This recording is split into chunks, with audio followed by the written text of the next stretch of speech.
Ninguém acredita que a Ronda Rousey é a minha amiga pessoal. Então tá aí uma foto. Estão vendo? Pois é. Os invejosos vão dizer que essa foto foi tirada no aeroporto de Guarulhos em setembro de 2014, depois do UFC do Rio. Mas não foi não. Foi num churrasco.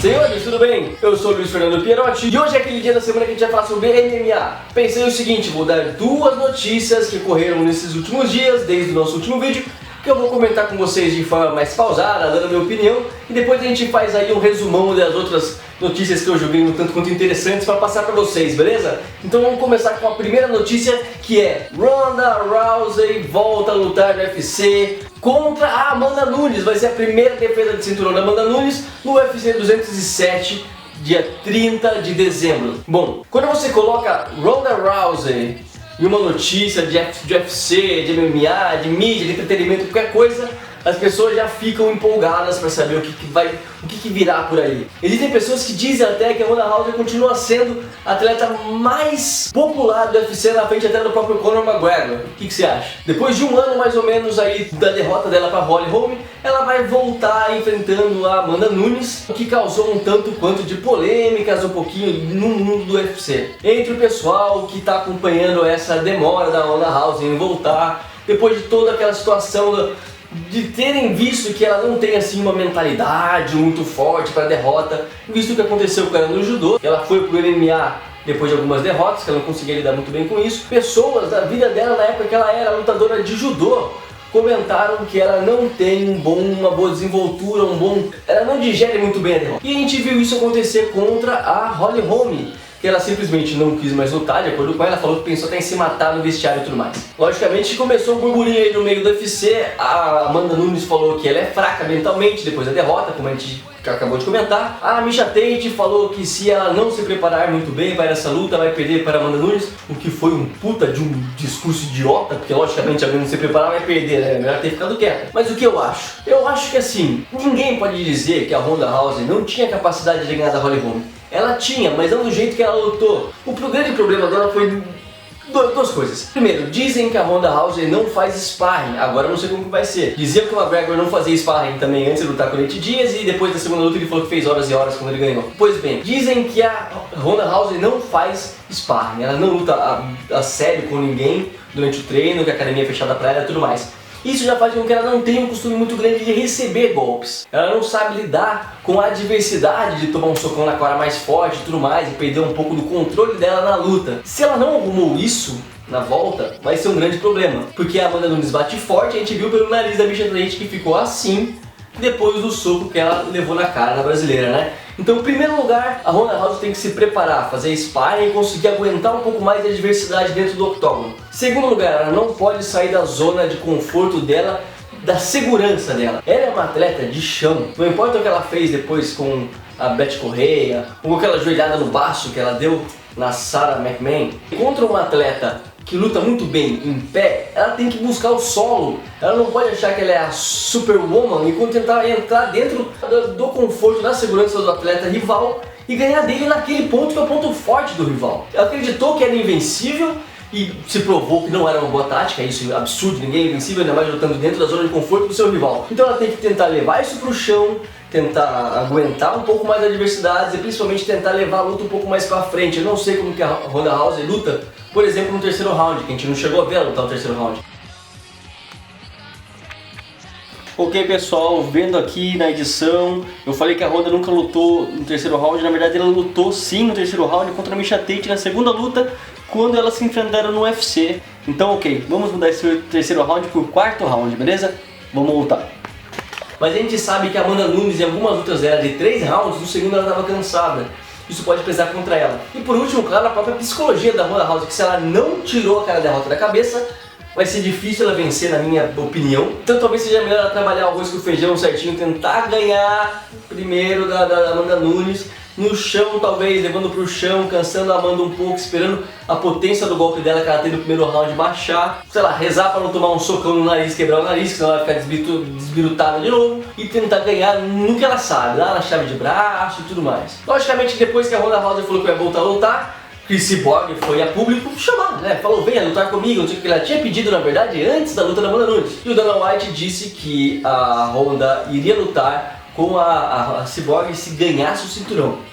O que não faz muito sentido, parece mais um papinho de marketing, porque ela não ia querer ter um cinturão em vez de defender o cinturão depois de todas as situações, ou talvez tentar fazer uma revanche com a Holly Holm, qualquer coisa, tentar subir e apanhar da Cyborg, porque, cara, as últimas duas apresentações da Cyborg no UFC e o que a gente viu da Honda quando uma atleta um pouco maior, um pouco mais forte que a Holly Holm, já provou que não é um jogo legal pra Honda, não tem essa possibilidade, na minha opinião. Até jogar pro chão ia ser muito difícil, porque a Cyborg é muito maior do que ela é mais pesada, é mais forte, ia ser muito difícil ela conseguir jogar pro chão. Talvez na técnica de judô, talvez, mas se você pensar, a Honda sempre ganhou muito bem das atletas do UFC e do Strike Force na época, porque o pessoal vai com muita fúria pra cima dela. Nessa aproximação com fúria que as meninas iam, meio na doida mesmo, ela jogava pro chão, contra-golpe e dava uma chave, um batia e tudo mais. Conseguindo achar um atleta que mantém a distância, que sabe jogar na manutenção de distância, como foi a Holly Holm, como é o caso da Cyborg, fica muito difícil, né? Mas com um monstro que é a Cyborg, né? Então a Cyborg chamou ela pra ir pra cima, pra vir num peso casado. O nutricionista da Honda falou que era melhor ela lutar com a Joanna Jędrzejczyk, que algumas pessoas chamam de Joanna Jędrzejczyk, e outras pessoas chamam de Joanna Jędrzejczyk, e algumas pessoas chamam simplesmente como ela gosta de ser chamada de Joanna Chenka. Enfim, o que é essa fuga da Honda, em vez de lutar com a Chris Cyborg, que é, né, a antagonista dela já do MMA, vai lutar com a Joanna, que é muito mais segurança. Convenhamos que a diferença de peso entre as duas é muito grande. A Joanna não tem um punch para derrubar uma Honda. Tem um punch para conseguir manter algumas pessoas da categoria dela de baixo bem machucadas e tudo mais. Só que ela nem dá knockdowns em muitas pessoas. Ela conseguiu dar um semi-knockdown que foi na Kara Esparza, que assim que o juiz parou, deu aquela fraquejada na perna da Kara Esparza, que é a menor atleta do UFC, aliás. Mas uma atleta maior do que ela, não sei se ela tem punch. Ela tem técnica para ganhar nos pontos, mas não sei se tem punch. E não sei se ela aguenta uma queda de uma lutadora olímpica de judô.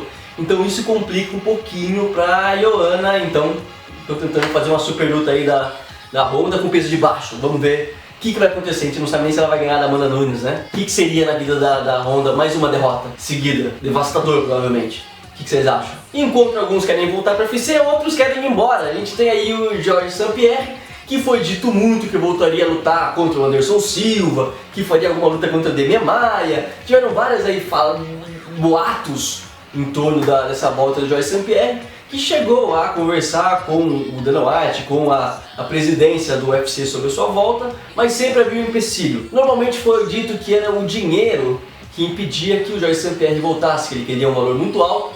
O José Aldo, numa entrevista, chegou a falar até que ele estava pedindo 10 milhões, que em dinheiro assim, declarado antes da luta, é mais do que qualquer um dos lutadores do UFC já teve declarado, lembrando. Nos últimos dias, Georges St-Pierre falou que não tem mais nada do UFC, que não vai chegar a acordo nenhum, que conversou com seus advogados e os advogados já garantiram para ele que ele não tem mais vínculo, que ele pode lutar no evento que ele quiser e que o UFC já não tem mais nada com ele. Dana White, por sua vez, falou que sim, eles têm um acordo sim dentro da lei e que se o Georges St-Pierre quer se manter dentro da lei, deveria cumprir com um acordo que eles têm nesse contrato e continuar como atleta do UFC, que isso é muito importante. Logicamente que esse monte de discussão abriu as portas para os boatos começarem a surgir de por que Georges St-Pierre não volta logo a lutar, por que essa novela é tão grande. Vocês lembram do Talk MMA? O Twitter daquele sujeito, Diz, eu falei para vocês na última semana, que comentou sobre o possível tempo de um ano do McGregor para cuidar dos filhos. Ele mesmo falou que o grande problema é o patrocinador do GSP. O GSP é patrocinado por uma empresa chamada Under Armour, que pode ser dita como uma certa rival, né? Uma competidora de mercado da Reebok, que é quem patrocina o UFC. E como todos sabem, a Reebok, em conjunto com o UFC, não permitem que os atletas tenham patrocinadores nos eventos, que eles vistam qualquer outra marca no evento. Isso gerou uma briga muito grande entre as necessidades e o que procurava o Georges St-Pierre e o que o UFC podia oferecer para ele no evento. Ele teria, portanto, aumentado muito o preço para poder valer a pena essa quebra de contrato dele com a Under Armour, o que não aconteceu, e ele preferiu sair fora. Lembrando que é muito interessante quando a gente fala sobre o Georges St-Pierre no UFC, porque ele foi um atleta muito competidor. Georges St-Pierre, um dos melhores atletas de MMA que nós conhecemos, estava quase 9 anos invicto também, não costuma fazer lutas, só super lutas, para fazer um evento, um entretenimento para o público. Ele é muito competidor. Depois de uma derrota que ele teve, ele mudou completamente seu jeito de lutar e chegou a fazer até um estilo de luta chato, que era jogar pro chão, travar e bater, ganhar por pontos, mas para vencer, ele tem um ímpeto de ganhar muito grande. o que atrapalharia um pouco, talvez, o jeito que o UFC anda fazendo as coisas, de mesclar um lutador com outro, para dar um ibope, para fazer um evento, não pensar tanto, você vai levar o cinturão ou não. Não, ele iria querer isso muito. E eu não sei até se ele mesmo está colocando esses impedimentos para não voltar a lutar, para deixar uma expectativa, ou depois mais pra frente voltar com um salário maior, ou talvez falar que vai sair como um golpe para o UFC finalmente liberar a verba que ele quer para entrar. Então é tudo muito complicado. E eu deixo para vocês um outro questionamento. E se o Georges St-Pierre de fato voltasse ao UFC? Ele teria espaço entre esses novos lutadores? Quem seria uma boa luta com o Georges St-Pierre? Digo isso porque ele já parou há alguns anos. E a gente sabe que mesmo em ação, um atleta tende a ter às vezes uma queda. O Georges St-Pierre está muito velho, como alguns lutadores, para o esporte? Não, ele está com 36 anos. Não é uma idade muito nova para ter o tempo do mundo para chegar onde quiser, mas também não está assim no bico do corvo. Mas mesmo assim ele está muito tempo sem luta, ele está sem tempo de luta.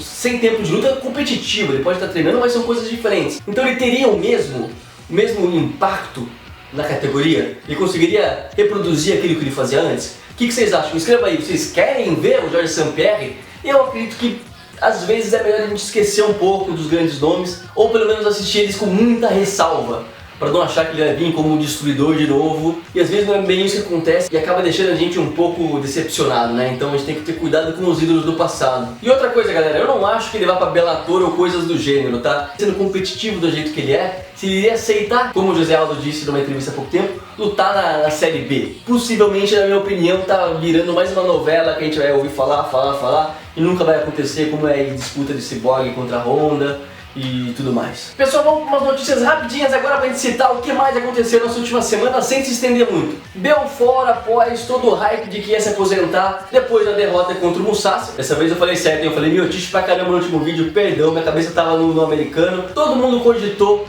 a aposentadoria do Belfort depois daquela derrota, porque afinal de contas ele já tinha perdido do Weidman, ele já tinha perdido do Jacaré, foi esmagado no chão, tomou um ground and pound, mas ainda tinha aquela, não, Belfort, se lutar em pé, primeiro round, primeiro minuto, 5 primeiros segundos e der um soco, alguém ganha. Mas nem isso ele conseguiu manter, tomou um couro em pé do Mousasi. Percebemos que o fenômeno já não é mais um fenômeno, já é um nome que está sendo deixado para trás pela idade, pelo desgaste, pela falta de TRT, porque as modificações do corpo dele foram absurdas desde quando ele teve que parar de tomar por causa da nova lei da usada. Mas, contrariando o que todos pensavam, ele veio ao público e falou que ele não vai voltar, que ele vai estar com gana de vencer, que ele vai conseguir fazer o fenômeno voltar mais forte do que nunca e alcançar patamares muito altos da categoria, sei lá.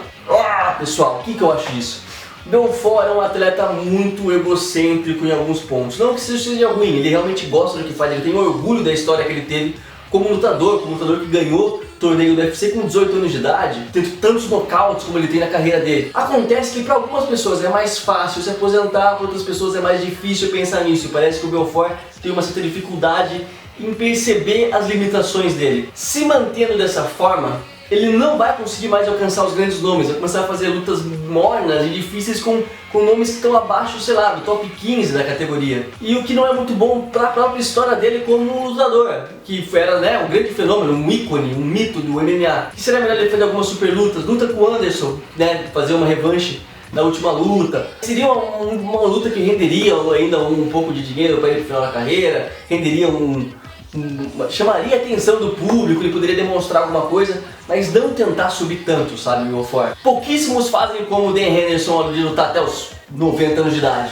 mas o fenômeno disse que não vai sair do UFC não, que vai conseguir voltar a ser o grande leão matador. Apesar de que também foi dito que a nova presidência do UFC vai mandar embora 15% dos lutadores. Então se você começou a perder demais, tem que tomar cuidado agora, que talvez vá haver uma rapa aí, ó, Belfort, toma cuidado, hein, melhor sair por cima do que, né? Sonnen vai estrear no Bellator lutando contra o Tito Ortiz. Bom, eu não sei muito bem o que falar sobre isso. Tito Ortiz anda perdendo muita luta no Bellator. Sonnen luta o que? Uns 3 anos mais ou menos? A última vez que lutou tava com TRT até a garganta. Não sei se vai ter ainda mais algum testosterona, não sei como que é no Bellator, né? Eu acho que eles não se preocupam muito com isso, na verdade. Vide Kimbo Slice. Pra quem gosta aí do gangster Sonnen, vai poder ver ele de volta no Bellator contra o Tito Ortiz. Não garanto que vai ser uma luta boa, mas ele vai estar de volta. Mousasi falou que foi ameaçado de morte por Conor McGregor no Twitter.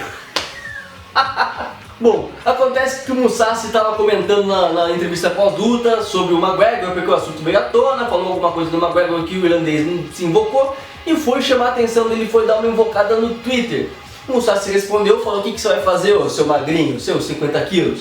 E o McGregor teria dito que uma faca é mais leve que 1 quilo, mas consegue rasgar seu bucho de um lado ao outro. Algo assim. O Mousasi falou que isso foi uma ameaça de morte, mas falou que no Twitter todo mundo fala mesmo, que ele devia vir enfrentar o outro cara a cara, porque ele é só um magrinho de 50 quilos. Porque apesar de tudo, a gente tem que lembrar, né, que o Mousasi é peso médio e o McGregor é peso, na minha opinião, leve. Mas tá aí, mais uma treta pro irlandês aí, falando que vai dar facada em um, que vai abrir a cara do outro, e conseguindo ainda se manter como o grande lutador polêmico da galera, né? José Aldo foi até Las Vegas conversar com o pessoal do UFC para saber se ia sair mesmo ou não, se ia ter que romper o contrato na justiça. No final das contas, não houve rompimento do contrato na justiça, mas José Aldo bateu o pé e falou que vai se aposentar sim. Muita gente está achando que isso é manobra para conseguir aí melhores lutas e tudo mais. Algumas pessoas que conhecem o José Aldo pessoalmente falaram que ele não é de fazer tipo, de inventar história para fazer marketing. Se ele falou é porque ele realmente está pensando nisso. Não vamos saber por enquanto o que está acontecendo, mas pela boca do brasileiro ele falou que vai se aposentar sim, que está pensando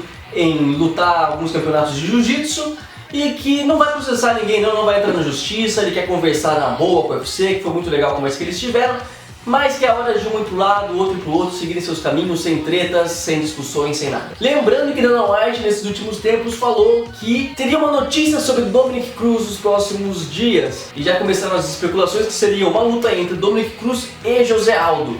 Ok, vamos esperar um pouquinho, vamos ver o que vai acontecer. Se isso for confirmado, a gente faz um vídeo mais explícito sobre a minha opinião do caso, que eu acho que acaba ficando uma loucura maior ainda em toda essa situação do UFC como evento, como esporte, como marketing e tudo mais. E por fim, galera, a Comissão Atlética Brasileira de MMA vai servir como um teste para as outras comissões de fora no uso do replay instantâneo dentro das lutas de MMA. Porra, mas como assim? Vai ficar parando toda hora querendo no vôlei lá para ver? Não, não é isso. O replay vai ser usado só em momentos de decisão, de dúvida quanto a um fato decisivo pro final da luta. Por exemplo, golpes baixos que podem tirar um ponto do lutador ou não, eles vão poder analisar o vídeo, ou em dúvidas quanto a um atleta que bateu ou não numa finalização, apagou ou não numa finalização, esse tipo de decisão que erroneamente pode custar uma vitória ou acabar mudando completamente o rumo de uma luta. Acho interessante esse tipo de situação, porque se você tem toda essa tecnologia à disposição para melhorar o desempenho, para você não ter ninguém sofrendo injustamente algum tipo de ação que não deveria acontecer, é mais do que justo que se use, ou pelo menos faça um teste para ver se é válido, se cabe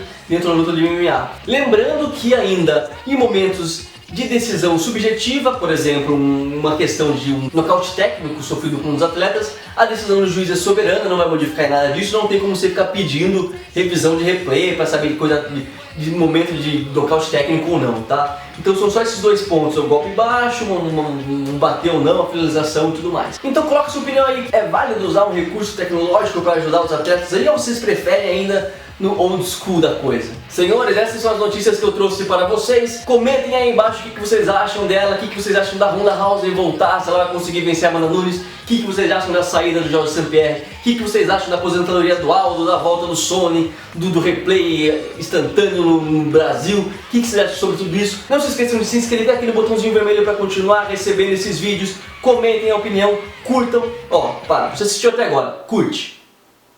Curte. Não, tô esperando, você vai curtir. Curte, aperta o botãozinho. Eu não vou parar o vídeo enquanto você não curte, aperta o botãozinho. Aperta. Agora.